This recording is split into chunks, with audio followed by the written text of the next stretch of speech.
You know, one of the Christians' favorite thing to tell me is that I'm going to hell. And I always tell them that I'm not.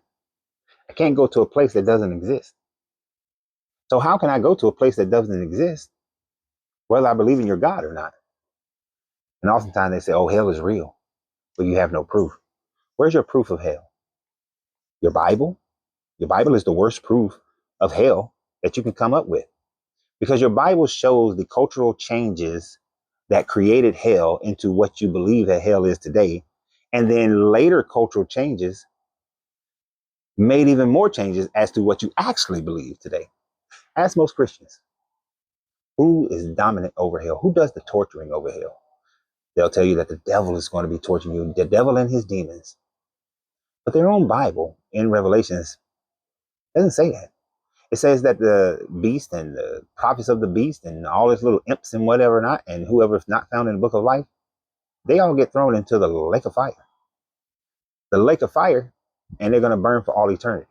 Which the lake of fire is not necessarily hell either, when you come to think about it. It's a later change, a second century addition to the idea of an eternal punishment. But in your modern day culture today, the reason why Christians say that the devil has dominion over it is because they are basing this off of Milton's Paradise Lost. That's where you get it from. And where did Milton get it from? Dante's Inferno.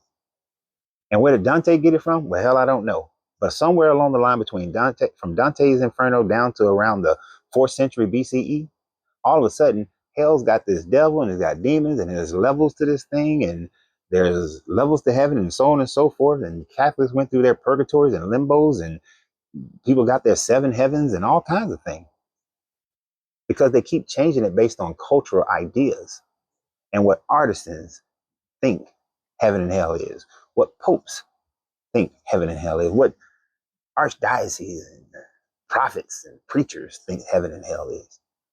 But hell just simply doesn't exist.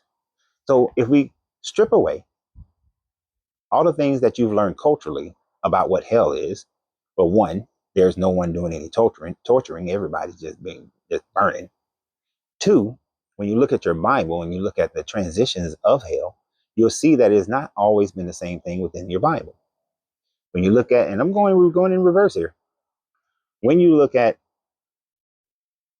from the 2nd century, you had this lake of fire.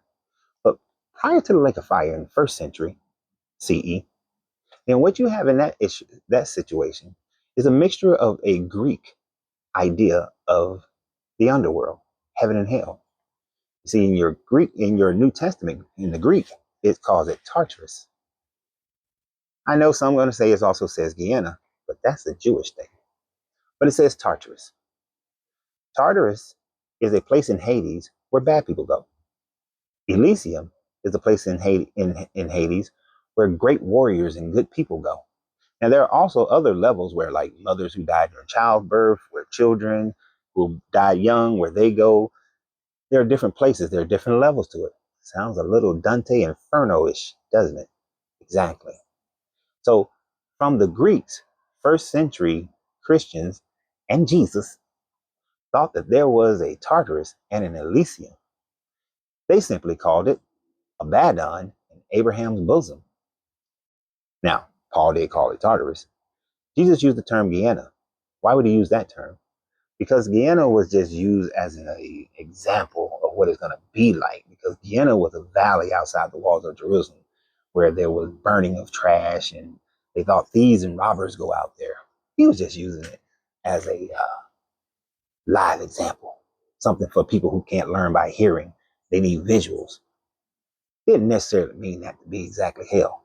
Been there a couple of times. But Gehenna is also thrown in there.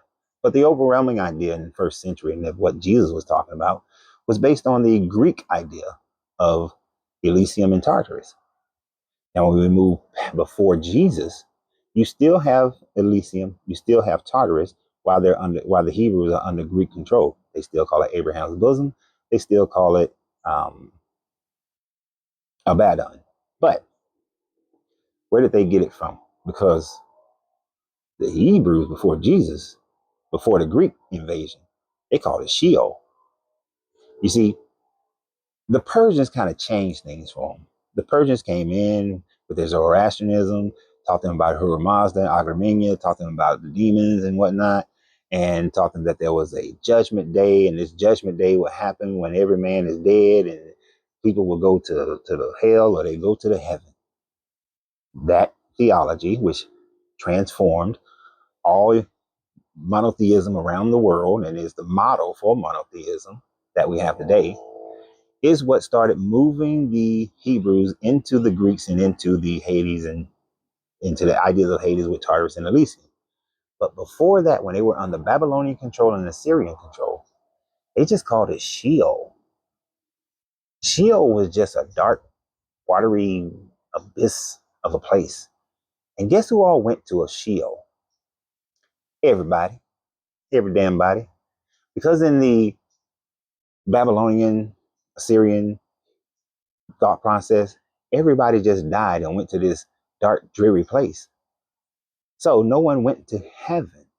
Maybe a few people here and there went somewhere special. And that's why we see that in the older Old Testament, when we were talking about Enoch and Elijah, that they went up to see God. Kind of like how Gilgamesh talked to the God, and he was kind of half human. Kind of like how Adapa went up and talked to Anu in the myth of Adapa. That these people, certain people, a couple of individuals, got an opportunity to go up to heaven. But the average person, you ain't that special. You just die. And you're just in this abyss of a place. And maybe that's why Samuel was pissed off that they did some necromancy on him. But as you can see, as the story goes, as any of the stories goes, you can see how the idea of hell and eternal punishment traveled by culture, by culture, by culture, by culture. And then when you take a gander around the world, one of the things you do not see is the idea of hell and eternal punishment. The Indus religion is older than all the Hebrew religions, Abrahamics. There is no hell. Buddhism is older. There is no hell. The most of your indigenous religions around the world, there is no hell. Some people might get to go to a better place that's similar to what they were living in now, kind of like in the Egyptians. If your heart is lighter than the feather of Mayat, you get to go and live in the field of reeds, but you're living a similar life, still working and doing all these other things. So once I started studying that and realizing that all these stories were just created, this manifestation of hell is something that man evolved into, I realized that it's something that I can evolve out of, because it is not something that is real. There is no proof of it. No one's been to hell and back and actually have proof. People got stories, but these are stories that they created in their own mind. In the same way that you can create a reality right now of heaven and hell, you can say that where you're living and how you're living, the people that are around you is hell. Or you can look around and say the people that you're around, the place that you're living in is heaven. It's all based on your perspective and your perspective alone. So even if there is some sort of an afterlife, why would it be any different? Those who like alchemy and the Hermetics, as above, so below. Whatever here on earth is the same thing that's above and same thing below. So whatever's up there, same thing down here. Plus, let me add a little something to it. Take my jacket off of there. One more minute. There was a study that was done. It showed that when mice are given everything that is heaven to a mice, that the colony first grows great and strong. But then after a certain amount of time, the colony starts to degrade. The genetics start to degrade. The female mice don't care about having babies, and the male mice don't care about having babies. And over time, they all just cease to exist because they have nothing to live for. If heaven is as the way Christians talk about it, heaven becomes a dreary place. It becomes degraded, because what's your purpose other than just being a slave to this God and worshiping this God 24/7? Without changes in life, without structures, differences, life ceases to exist. So heaven, it can't continue to exist. It won't continue to exist.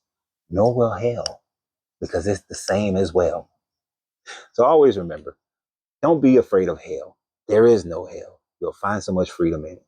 And remember that you have to free yourself to be yourself, because your greatness is non-negotiable. Good journey, good vibrations.